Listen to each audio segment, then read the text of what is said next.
സ്നേഹമുള്ളവരെ, ശാലോം ഒരുക്കുന്ന mother of God എന്ന ഈ പ്രോഗ്രാമിലേക്ക് നിങ്ങളെ ഒരിക്കൽ കൂടി സ്വാഗതം ചെയ്യുകയാണ് സ്നേഹപൂർവ്വം. നമ്മുടെ തീർത്ഥയാത്ര തുടരുകയാണ് പരിശുദ്ധ കന്യാമാതാവുമൊപ്പം. കഴിഞ്ഞ ക്ലാസ്സുകളിൽ നാം കണ്ടു എപ്രകാരമാണ് തൻ്റെ പ്രിയപുത്രന് വേണ്ടി ദൈവം കന്യാമറിയത്തെ തിരഞ്ഞെടുത്തതെന്നും ലോകാരംഭത്തിനു മുമ്പിലെ തിരഞ്ഞെടുത്ത് വിശുദ്ധീകരിച്ച് അമലോത്ഭയായി അവിടുന്ന് മറിയത്തെ ഉയർത്തുകയാണ്. ആ അമലോത്ഭവ മാതാവ് യേശുവിന് ജന്മം നൽകി. അവൾ നിത്യകന്യകയായിരുന്നു. ആ സത്യം സഭയുടെ ആരംഭം മുതലേ പഠിപ്പിച്ചു. ആ വിശ്വാസത്തിൽ നാം നമ്മുടെ ജീവിതം തുടരുകയാണ്. ഇന്ന് പരിശുദ്ധ കന്യാമറിയത്തിൻ്റെ ജീവിതത്തിൻ്റെ അവസാനം എന്ത് സംഭവിച്ചു, ഈ ഒരു വിഷയമാണ് നമ്മൾ എടുക്കാൻ പോകുന്നത്. മറിയത്തിൻ്റെ സ്വർഗാരോഹണത്തെപ്പറ്റി നമുക്കറിയാം. സുവിശേഷത്തിൽ യേശു സ്വർഗാരോഹണം ചെയ്തതായിട്ട് ലൂക്കാ സുവിശേഷൻ കൃത്യമായി നമുക്ക് വെളിപ്പെടുത്തി തരുന്നുണ്ട്.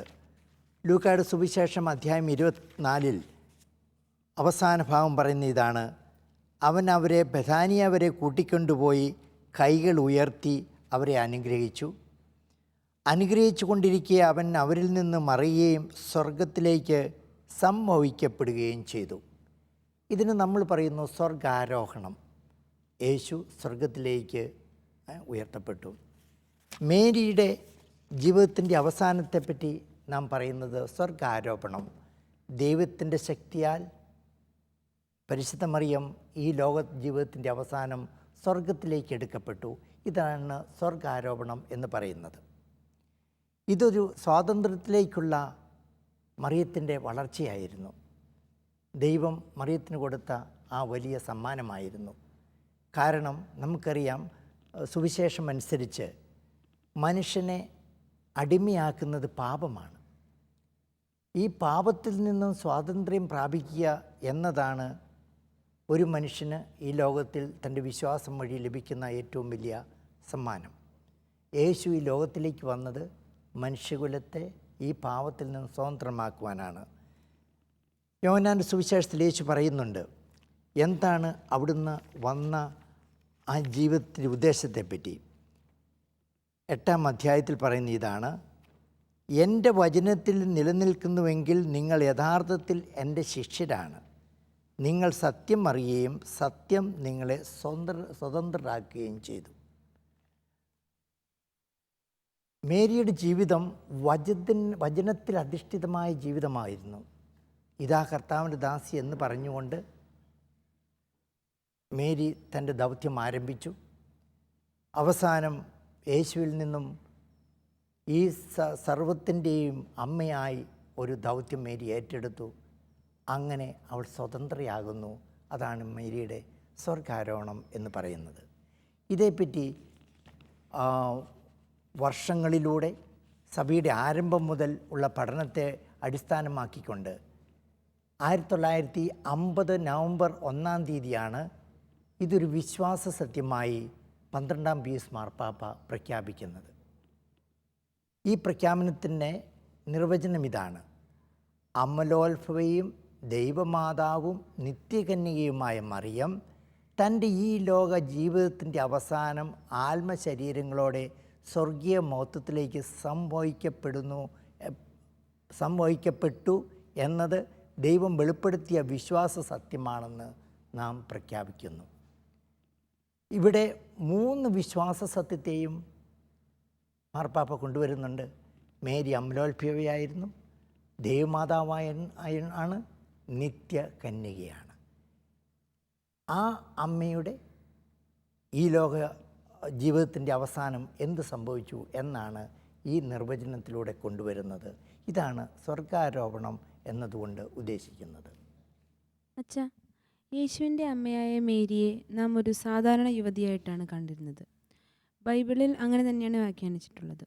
മാതാവിന് ഈ ദൈവം ഏൽപ്പിച്ചു കൊടുത്ത ദൗത്യം എന്നത് ദൈവപുത്രന് ജന്മം നൽകുക, വളർത്തുക, സംരക്ഷിക്കുക എന്നുള്ളതായിരുന്നു. മാതാവ് അത് നിർവഹിച്ചതായി ബൈബിളിൽ തന്നെ സാക്ഷ്യപ്പെടുത്തിയിട്ടുണ്ട്.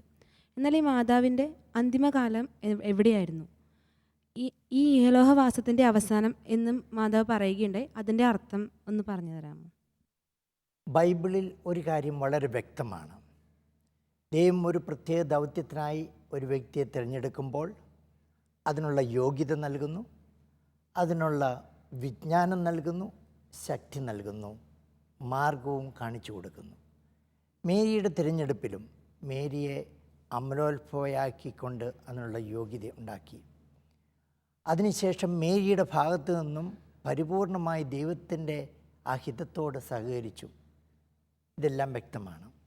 ആ സഹകരണമാണ് ദൈവത്തിൻ്റെ പുത്രനെ ഗർഭം ധരിക്കുന്നതും ജന്മം നൽകുന്നതും വളരെയധികം കഠിനമായ അവസ്ഥയിലായിരുന്നെങ്കിലും വളർത്തി ആ പുത്രനെ തൻ്റെ ദൗത്യത്തിലേക്ക് കൈപിടിച്ച് ഉയർത്തുന്നതും നാം കാണുന്നുണ്ട്. യേശു തന്നെ പറയുന്നുണ്ട്, എൻ്റെ നാമത്തിൽ ഈ ചെറിയവരിൽ ഒരുവന് നിങ്ങൾ ചെയ്തു കൊടുത്തപ്പോൾ അത് എനിക്ക് തന്നെയാണ് ചെയ്തത്. നിങ്ങൾ ഒരു ഗ്ലാസ് വെള്ളം ഒരു വ്യക്തിക്ക് കൊടുത്താൽ അതിൻ്റെ പ്രതിഫലം നിങ്ങൾക്ക് കിട്ടും. ഇവിടെ മേരി എന്താണ് ചെയ്തത്? തൻ്റെ ജീവിതം മുഴുവൻ ദൈവത്തിനായി മാറ്റിവെക്കുകയാണ്. തൻ്റെ വേദനകളും ദുഃഖങ്ങളും സന്തോഷങ്ങളും ജീവിതത്തിലെ ഓരോ നിമിഷങ്ങളും ആ തന്നെ ഏൽപ്പിച്ച ദൗത്യം പൂർത്തീകരിക്കാൻ വേണ്ടി യേശുവിനെ വളർത്തി ആ ദൗത്യം പൂർത്തിയാക്കാൻ വേണ്ടി മേരി ജീവിതം ചെലവഴിച്ച വ്യക്തിയാണ്. അതുകൊണ്ട് സ്വാഭാവികമായും മേരിക്ക് അതിന് അനുപാതികമായ ഒരു സമ്മാനം ദൈവം നൽകി. അത് നാം വിശ്വസിക്കുന്നത് തൻ്റെ ജീവിതാവസാനം സ്വർഗീയ ആനന്ദമാണ്. അതിനാണ് സ്വർഗാരോപണം എന്ന് പറയുന്നത്. ഇവിടെ ഞാൻ പറഞ്ഞല്ലോ മേരിയുടെ മാർപ്പാപ്പ നൽകുന്ന നിർവചനത്തെപ്പറ്റി. ഇത് നമ്മൾ വളരെ ശ്രദ്ധാപൂർവം പഠിക്കേണ്ട ഒരു നിർവചനമാണ്. ഇവിടെ പറയുന്ന ഇതാണ്: ദേവമാതാവും നിത്യകന്യയായ മറിയം തൻ്റെ ഈ ലോക ജീവിതത്തിൻ്റെ അവസാനം ശരീരത്തോടെ സ്വർഗീയ മഹത്വത്തിലേക്ക് സംഭവിക്കപ്പെട്ടു. നാം എല്ലാവരും ഈ ലോകത്തിൽ ജനിച്ച് മരിക്കുന്നു. യേശു പക്ഷേ ഒരു കാര്യം നമുക്ക് വാഗ്ദാനം ചെയ്തിട്ടുണ്ട്: എന്നിൽ വിശ്വസിക്കുന്നവർ ആരും മരിക്കുകയില്ല, അവർ നിത്യജീവൻ പ്രാപിക്കും. മേരിയെ സംബന്ധിച്ചിടത്തോളം യേശുവിലുള്ള ജീവിതം മേരിയുടെ ജീവിതം തന്നെയായിരുന്നു. അവിടെ വിശ്വാസത്തിന് യാതൊരു ഇളക്കവും ഒരിക്കലും സംഭവിച്ചിട്ടില്ല. അപ്പോൾ തീർച്ചയായിട്ടും നമുക്ക് വിശ്വസിക്കാം, മേരി മരിച്ചിട്ടില്ല, അത് യേശുവിലുള്ള നിത്യജീവിതത്തിലേക്ക് കടന്നു.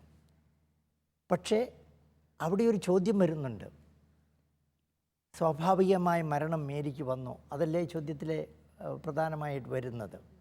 അതുകൊണ്ടാണ് അതേപ്പറ്റി വ്യക്തമായി ബൈബിളിൽ ഒരിടത്തും കൊടുക്കുന്നില്ല എന്ത് സംഭവിച്ചു മേരിയുടെ ജീവിതാവസാനം. അതുകൊണ്ടാണ് മാർപ്പാപ്പ തന്നെ ഈ വിശ്വാസ സത്യം നിർവചിച്ചപ്പോൾ പറയുന്നത്, ഈ ലോക ജീവിതത്തിൻ്റെ അവസാനം ആത്മശരീരങ്ങളോടെ സ്വർഗീയമൗത്തിലേക്ക് സംഭവിക്കപ്പെട്ടു എന്ന്. ആത്മശരീരങ്ങളോടെ ഏത് ശരീരമാണ് നമുക്ക് കൃത്യമായി പറയാൻ പറ്റില്ല. അതേസമയം പൗലോസ്ലിയ പറയുന്നുണ്ട്, മരണത്തെപ്പറ്റിയും ഉത്ഥാനത്തെപ്പറ്റി പറയുമ്പോൾ ഏത് തരത്തിലുള്ള ശരീരവുമാണ് നമുക്ക് ലഭിക്കാൻ പോകുന്നത്. ആ ഭാഗത്തെപ്പറ്റി ഒന്ന് വായിക്കാമോ? കൊറിന്ത്യക്കാർക്ക് എഴുതിയ ലേഖനം അധ്യായം 15. കൊറിന്തോസുകാർക്ക് എഴുതിയ 1-ാം ലേഖനം 15-ാം അധ്യായം 35 മുതൽ 42 വരെയുള്ള തിരുവചനങ്ങൾ. ശരീരത്തിൻ്റെ ഉയർപ്പ്. ആരെങ്കിലും ചോദിച്ചേക്കാം, മരിച്ചവർ എങ്ങനെയാണ് ഉയർപ്പിക്കപ്പെടുക? ഏതു തരം ശരീരത്തോടു കൂടെയായിരിക്കും അവർ പ്രത്യക്ഷപ്പെടുക? വിഡ്ഢിയായ മനുഷ്യ, നീ വിതയ്ക്കുന്നത് നശിക്കുന്നില്ലെങ്കിൽ അത് പുനർജീവിക്കുകയില്ല. ഉണ്ടാകാനിരിക്കുന്ന പദാർത്ഥമല്ല നീ വിതയ്ക്കുന്നത്, ഗോതമ്പിൻ്റെയോ മറ്റു വല്ല ധാന്യത്തിൻ്റെയോ വെറുമൊരു മണി മാത്രം. എന്നാൽ ദൈവം തൻ്റെ ഇഷ്ടമനുസരിച്ച് ഓരോ വിത്തിനും അതിൻ്റേതായ ശരിയായ രൂപം നൽകുന്നു. എല്ലാ ശരീരവും ഒന്നുപോലെയല്ല. മനുഷ്യരുടേത് ഒന്ന്, മൃഗങ്ങളുടേത് മറ്റൊന്ന്, പക്ഷികളുടേത് വേറൊന്ന്, മത്സ്യങ്ങളുടേത് വേറൊന്ന്. സ്വർഗീയ ശരീരങ്ങളുണ്ട്, ഭൗമിക ശരീരങ്ങളുമുണ്ട്. സ്വർഗീയ ശരീരങ്ങളുടെ തേജസ് ഒന്ന്, ഭൗമിക ശരീരങ്ങളുടെ തേജസ് മറ്റൊന്ന്. സൂര്യൻ്റെ തേജസ് ഒന്ന്, ചന്ദ്രൻ്റേത് മറ്റൊന്ന്, നക്ഷത്രങ്ങളുടേത് വേറൊന്ന്. നക്ഷത്രങ്ങൾ തമ്മിലും തേജസ്സിന് വ്യത്യാസമുണ്ട്. ഇപ്രകാരം തന്നെയാണ് മരിച്ചവരുടെ പുനരുദ്ധാനവും. മരിച്ചതിന് ശേഷം ഒരു വിശ്വാസിക്ക് ഉണ്ടാകുന്ന പുനരുത്ഥാനത്തെപ്പറ്റി പറയുന്ന രംഗത്താണ് പൗലോസ്ലീഹ ഇത് പറയുന്നത്. അതായത് യേശുവിൽ വിശ്വസിച്ച് മരിക്കുന്ന ഒരു വ്യക്തി മരിക്കുകയില്ല, ഒരു പുതിയ ശരീരത്തോടെ ഉയർത്തെഴുന്നേൽക്കും. ഇനി ഏത് തരത്തിലുള്ള ശരീരമാണ്? അതാണ് പറയുന്നത് നക്ഷത്രത്തിന് ശോഭ. ഓരോ വിത്തിനും ഓരോ ശരീരം. എന്നാൽ സ്വർഗീയമായ ഒരു ശരീരമുണ്ട്, ഭൗമികമായ ഒരു ശരീരമുണ്ട്. ഭൗമികമായ ഈ ശരീരത്തെ ഉപേക്ഷിച്ച് പോകുന്ന നിമിഷത്തിനാണ് മരണമെന്ന് പറയുന്നത്. അതിനുശേഷം മാതാവ് സ്വീകരിക്കുന്നത് സ്വർഗീയമായ ഒരു ശരീരമാണ്. ആ ശരീരം എന്താണ്, എപ്രകാരമാണ് നമുക്കറിയില്ല. മഹത്വത്തിലേക്ക് പ്രവേശിച്ച നിമിഷമാണത്. അതായത് യേശുനാഥൻ രണ്ടാമത്തെ വരവിനെ പറ്റി പറയുന്നുണ്ട്. സാധാരണ ഒരു വിശ്വാസി മരിച്ചാൽ അദ്ദേഹം യേശുവിൻ്റെ രണ്ടാമത്തെ വരവിന് വേണ്ടി കാത്തിരിക്കുന്നു. പുനരുത്ഥാനം പൂർണ്ണ മഹിമയോടെ പിന്നീടാണ് നടക്കുന്നത്. പരിശുദ്ധ അമ്മയ്ക്ക് ദൈവത്തിൻ്റെ ഒരു പ്രത്യേക ദാനമായി നൽകപ്പെട്ടതാണ് മരിച്ച അല്ലെങ്കിൽ ഈ ലോക ജീവിതത്തിൻ്റെ അവസാനം മേരിയുടെ ശരീരവും ആത്മാവും സ്വർഗത്തിലേക്ക് എടുക്കപ്പെട്ടു. ഏത് ശരീരമാണ്, എങ്ങനെയാണ് എടുക്കപ്പെട്ടത്, അതേപ്പറ്റി സഭ തന്നെ ഒന്നും പഠിപ്പിക്കുന്നില്ല. ഈ സമയത്താണ് നാം ഓർക്കേണ്ടത്, ജെറുസലേമിൽ തന്നെ ഒരു ദേവാലയമുണ്ട്. അവിടെ മാതാവിൻ്റെ ഒരു കല്ലറയും ഉണ്ട്. പാരമ്പര്യമനുസരിച്ച് സാധാരണ മനുഷ്യർ മരിക്കുന്നത് പോലെ മേരിയും മരിച്ചെന്നും, അപ്പോൾ ശിഷ്യന്മാരെല്ലാവരും അവിടെ ഉണ്ടായിരുന്നു, തോമാസ്ലീഹ ഒഴിച്ച്. പിന്നീട് തോമാസ്ലീഹയും വന്നു എന്നും അതിനുശേഷം ആ ദേവാലയത്തിലെ കല്ലറയിൽ മേരി അടക്കപ്പെട്ടുമെന്നുള്ള ഒരു വിശ്വാസമുണ്ട്. അതിൻ്റെ അർത്ഥം യേശു മരിച്ചതുപോലെ തന്നെ മേരിയും ഈ ലോകത്തിൽ മരിച്ചു. എന്നാൽ ആ ശരീരം അഴുകിപ്പോകാൻ ദൈവം അനുവദിച്ചില്ല. ആ ശരീരത്തിന് ഒരു പുതിയ ട്രാൻസ്ഫോർമേഷൻ, ഒരു പുതിയ രൂപാന്തരീകരണം സംഭവിച്ചു മരിച്ച അതേ നിമിഷത്തിൽ. ആ രൂപാന്തരീകരണത്തിലൂടെ മേരിയുടെ ജീവിതത്തിൻ്റെ അവസാനം സ്വർഗത്തിലേക്ക് എടുക്കപ്പെട്ടു, സ്വർഗീയ ശരീരമായി തീർന്നു. ഇതാണ് സ്വർഗാരോഹണം എന്ന് പറയുന്നത്. അപ്പോൾ അത് ദൈവത്തിൻ്റെ ഒരു പ്രത്യേകമായ ദാനമാണ്. പ്രത്യേകമായി മേരിക്ക് കൊടുക്കുന്ന ഒരു മഹിമയാണ്.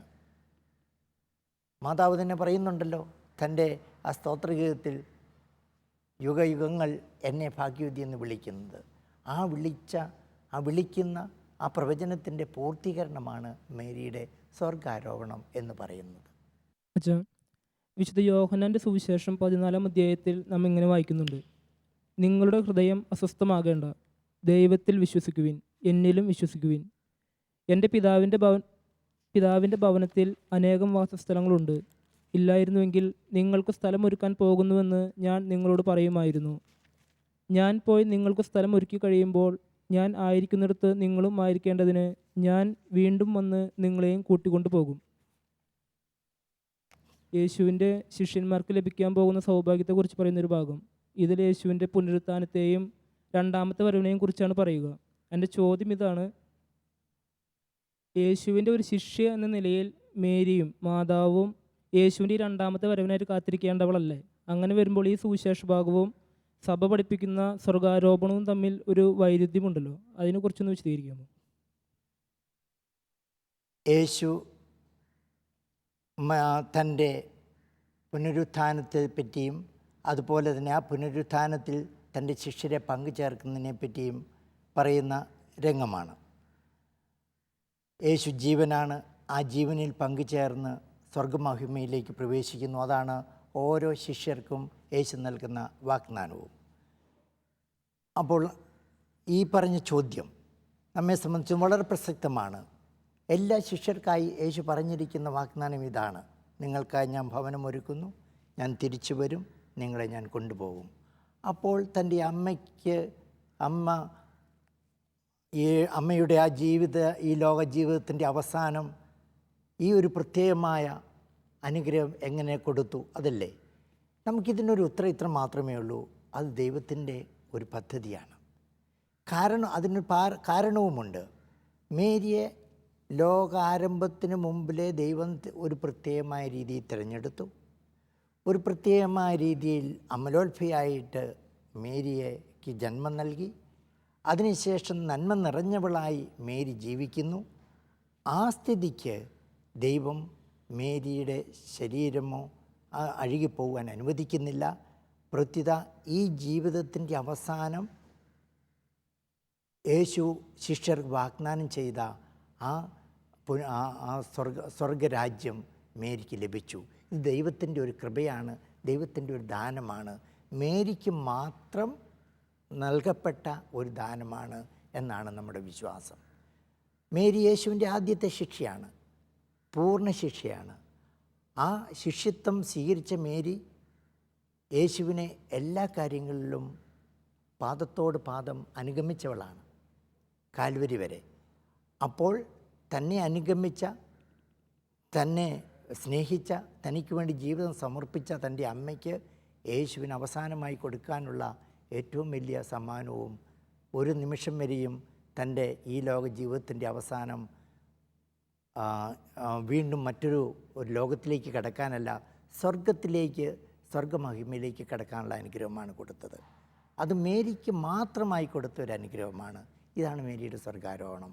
അപ്പോൾ ഒരു വൈരുദ്ധ്യമല്ലാതെ പ്രത്യുത കർത്താവിൻ്റെ ഈ വാഗ്ദാനത്തിൻ്റെ പൂർത്തീകരണമാണ് മേരിയിലൂടെ നിറവേറ്റപ്പെട്ടത്. ബാക്കി ശിഷ്യർക്ക് ഒരുപക്ഷെ ഇതുപോലെ ആർക്കും തന്നെ ലഭിക്കുന്നില്ല. അത് യേശുവിൻ്റെ അമ്മയ്ക്ക് മാത്രം ലഭിച്ച ദൈവത്തിൻ്റെ പ്രത്യേകമായ ദാനമാണ്, അനുഗ്രഹമാണ് സ്വർഗാരോപണം. അതാണ് കത്തോലിക്ക സഭ എന്നും വിശ്വസിക്കുന്നത്. ഇതേപ്പറ്റി വത്തിക്കാൻ കൗൺസിൽ തന്നെ വളരെ വ്യക്തമായിട്ട് പറയുന്നുണ്ട്. ജന്മപാപത്തിൻ്റെ എല്ലാ കരകളിൽ നിന്നും സ്വതന്ത്രയായിരുന്ന നിർമ്മല കന്യ ഈ ലോകവാസത്തിൻ്റെ അവസാനത്തിൽ ആത്മശരീരങ്ങളോടെ സ്വർഗീയ മഹത്വത്തിലേക്ക് ആരോഹിതയായി. സഭ നമ്മെ പഠിപ്പിക്കുന്നതാണ്. ഇതിൻ്റെ എല്ലാം അടിസ്ഥാനം മേരിയെ ജന്മപാപത്തിൽ നിന്നും ദൈവം രക്ഷിച്ച് അതിൽ അമലോത്ഭയായി മേരി പിറന്ന് ആ വിശുദ്ധിയിൽ ജീവിച്ചു. അതിൻ്റെ ഒരു സമ്മാനമാണ്, അതിൻ്റെ ഒരു ഫലദായകത്വമാണ് മേരിയുടെ സ്വർഗാരോപണം. അച്ഛാ, നാം മേരി കാണുന്നത് അവസാനമായി പന്തക്കോസ്ത ദിനത്തിലാണ്. അത് ഇനി മേരിക്ക് എന്ത് സംഭവിച്ചു? അതോടൊപ്പം ഈ സ്വർഗാരോഹണം തീർന്നാൽ എന്ന് വെച്ചാൽ എന്താണ്? അതൊരു ചരിത്ര വസ്തുതയാണോ? നടപടി പുസ്തകത്തിലാണ് നാം മേരിയെ പറ്റി അവസാനമായി വായിക്കുന്നത്. അതായത് സ്ലീഹന്മാർ ഒരുമിച്ച് പെന്തക്കോസ്ത തിരുനാളിൽ അവർ പ്രാർത്ഥിച്ചുകൊണ്ടിരിക്കുന്നു. ആ സമയത്ത് പരിശുദ്ധാത്മാവ് അവിടെ വരുന്നു. അവർ പരിശുദ്ധാത്മാവിനാൽ നിറഞ്ഞു. സഭയുടെ ആരംഭമായിരുന്നു. സഭയുടെ ആരംഭത്തിൻ്റെ ആ ദിനത്തിൽ മേരി അവസാനമായി നാം കണ്ടുമുട്ടുന്നു. പിന്നീട് മേരിയെപ്പറ്റി അപ്പസ്തോല പ്രവർത്തനങ്ങളിലോ അല്ലെങ്കിൽ ശിഷ്യന്മാരുടെ വാക്കുകളിലോ ലേഖനങ്ങളിലോ ഒന്നും നാം കാണുന്നില്ല. പിന്നീടുള്ള മേരിയെപ്പറ്റിയുള്ള ചരിത്രപരമായ വസ്തുത പാരമ്പര്യത്തിൽ നിന്നാണ് നമുക്ക് ലഭിക്കുന്നത്. വാസ്തവത്തിൽ മേരി അവിടെ ഒരു വിപ്ലവകാരിയായി മാറുന്നു. ഈ നിമിഷം മുതൽ മൗനത്തിൻ്റെ വിപ്ലവകാരി. മൗനമായിരുന്നു പിന്നീട് മേരി സ്വീകരിച്ച ആ ജീവിത വഴി. പക്ഷെ മൗന വിപ്ലവത്തിലൂടെ സഭയ്ക്ക് ശക്തി നൽകി സഭയെ നയിച്ച ഒരു വ്യക്തിയായിട്ടാണ് പാരമ്പര്യം നമ്മെ പഠിപ്പിക്കുന്നത്. ഒരു പാരമ്പര്യമുണ്ട്. കുരിശിൽ വെച്ച് യോഹന്നാൻ ശ്ലീഹായെ തൻ്റെ അമ്മയുടെ കാര്യം യേശു ഫരമേൽപ്പിച്ചു ആയിട്ട് നാം വായിക്കുന്നുണ്ടല്ലോ. ആ ശ്ലീഹ മേരിയെ സ്വന്തം ഭവനത്തിലേക്ക് സ്വീകരിച്ചു. പിന്നീട് യോഹന്നാൻ ശ്ലീഹ സുവിശേഷം പ്രസംഗിക്കാൻ പോകുന്ന സ്ഥലത്ത് മേരിയും അനുഗമിച്ചിരുന്നുവെന്നും എഫേസൂസിൽ അവിടെ മേരിക്കൊരു ഭവനമുണ്ടായിരുന്നുവെന്നും ഉള്ള ഒരു പാരമ്പര്യമുണ്ട്. ചരിത്രപരമായി ഇതേപ്പറ്റിയൊന്നും പറയുന്നില്ല. ഏതായാലും നമ്മൾ മനസ്സിലാക്കുന്നത് മേരി സ്ലീഹന്മാരുടെ വലിയ ഒരു ഇൻസ്പിറേഷൻ, ചൈതന്യമായിരുന്നു. അവരുടെ ദൗത്യത്തിലേക്ക് നയിച്ച ഒരു മൗന വിപ്ലവകാരിയായിരുന്നു മേരി. ആ മൗനത്തിലൂടെ മേരി സഭയെ നയിക്കുകയായിരുന്നു. പിന്നീട് സ്വർഗാരോപണത്തിൻ്റെ ചരിത്ര വസ്തുതയെപ്പറ്റി പറഞ്ഞല്ലോ. അങ്ങനെ ഒരു ചരിത്രത്തിൽ മേരിയുടെ സ്വർഗാരോപണം രേഖപ്പെടുത്തുന്നതായി കാണുന്നില്ല. ഇത് ഒരു വിശ്വാസ സത്യമാണ്. ഈ വിശ്വാസ സത്യത്തിൻ്റെ അടിസ്ഥാനവും ഞാൻ മുമ്പ് പറഞ്ഞതുപോലെ മേരിയുടെ തിരഞ്ഞെടുപ്പ്, അമലോത്ഭവം, നിത്യകന്യക, അതിലൂടെ മേരി തൻ്റെ ദൗത്യം നിർവഹിച്ച രീതി, ദൈവഹിതത്തിന് പൂർണ്ണമായി കീഴ്വഴങ്ങിയ മേരിയുടെ ജീവിതം, ഇതിനെല്ലാം സമ്മാനമായി ദൈവം നൽകിയ ആ വലിയ സമ്മാനമാണ് മേരിയുടെ സ്വർഗാരോഹണം. അതൊരു വിശ്വാസ സത്യമാണ്. അതുകൊണ്ടാണ് അധികാരമുള്ള, യേശുവിൽ നിന്നും അധികാരം സ്വീകരിച്ച മാർപ്പാപ്പ തന്നെ അനേകം നൂറ്റാണ്ടുകളിലെ പഠനത്തിൻ്റെയും വെളിപ്പെടുത്തലിൻ്റെയും അനുഭവത്തിൻ്റെയും വെളിച്ചത്തിൽ ഇത് ഒരു വിശ്വാസത്യമായി പ്രഖ്യാപിക്കുന്നത്. ചരിത്ര വസ്തുതകളേക്കാൾ എന്നതിലധികമായി ഒരു വിശ്വാസ സത്യമാണ്. ആ വിശ്വാസ സത്യത്തിന് അടിസ്ഥാനം വേദഗ്രന്ഥവുമാണ്. നമ്മളുടെ ഇന്നത്തെ ഈ തീർത്ഥയാത്രയിൽ പരിശുദ്ധ അമ്മയ്ക്ക് ദൈവം നൽകിയ ആ വലിയ സ്ഥാനം, ആ വലിയ മഹിമ, സ്വർഗാരോപണം, ഇതേപ്പറ്റി നാം ചിന്തിക്കുകയായിരുന്നു.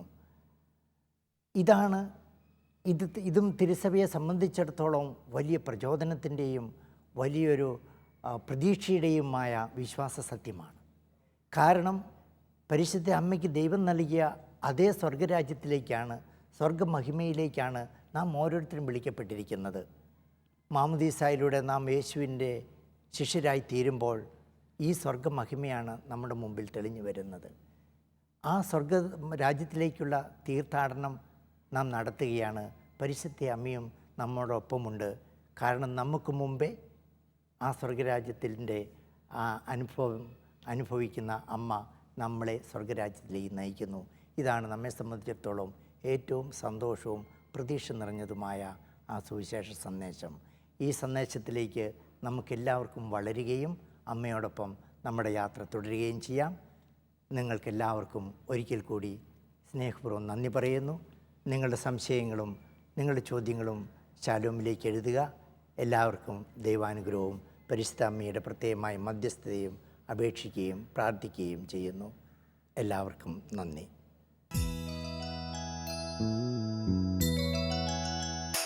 ഹൃദയം പകർന്നു വിളിക്കുമ്പോൾ അരികിൽ വരും അമലോത്ഭവയാമമ്മ.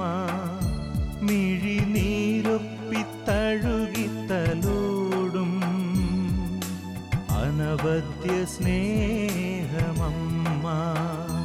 ഹൃദയം തകർന്നു വിളിക്കുമ്പോൾ അരികിൽ വരും അമലോത്ഭവയാമമ്മ.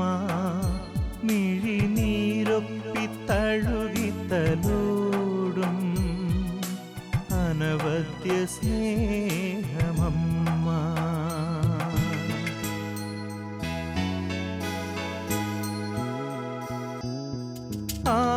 ആപത്തിലുലയാതെ താങ്ങായി വരും പാരിൻ സഹരക്ഷയമ്മ. പാപത്തിൽ വീഴാതെ തുണയായി വരും പരിശുദ്ധ കന്യയാണമ്മ. പരിശുദ്ധനേശുവിൻ തിരുസന്നിധിയിൽ മാധ്യസ്ഥ്യമേകുന്നോരമ്മ.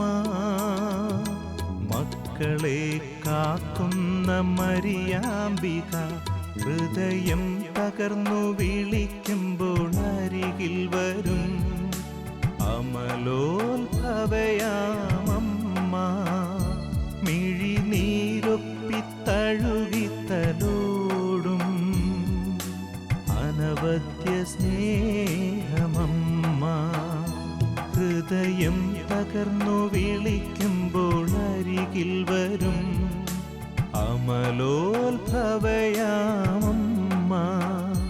മിഴിനീരൊപ്പിത്തഴുകിത്തലോടും അനവദ്യ സ്നേഹമമ്മ.